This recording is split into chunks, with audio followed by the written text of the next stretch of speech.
On the ground, bumagsak po siya, nakapatingin siya sa mga sundalo. He fell on the ground, facing the morning sunshine. At ang tanging nakita niya is ang kalangitan. And then, do you believe Rizal had a dream? Sabi niya sa kanyang diary sa book, Lives and Work and Writing of Dr. Jose Rizal, Book of Saite, no? Ito po yung inaaral ng mga professor, no? At ng mga teacher, na meron siyang diary. Sabi niya, ginagabayan na lamang ako ng aking mga panaginip. And then most of his dreams ay nagkakatotoo. Sa Book of Saite, sinabi niya, Rizal knew already na bata pa lamang siya mamamatay. It was same date. It was December 30, 1882, noon na naginip si Dr. Jose Rizal. Sabi niya, I felt like an actor acting on a stage. Para daw siyang isang artistang umaarte sa isang entablado.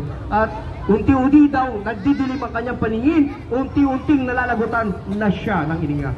And then the last portion of his diary, it was a pang of death. Ito raw ay isang kamatayan. Sabi nga ng iba, ano ito, bangungot? Rizal was at about 21 years old.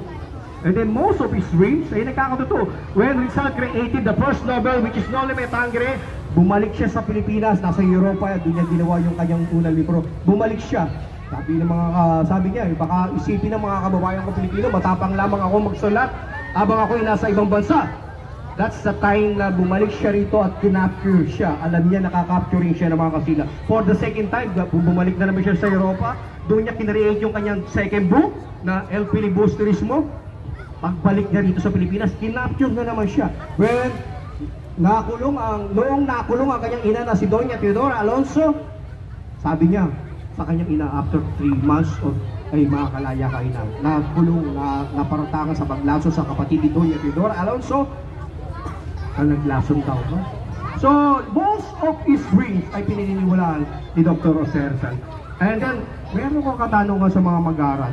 What is the third book na ginawa ni Dr. Jose Rizal? But unfortunately, Rizal was executed na. Hindi po natapos.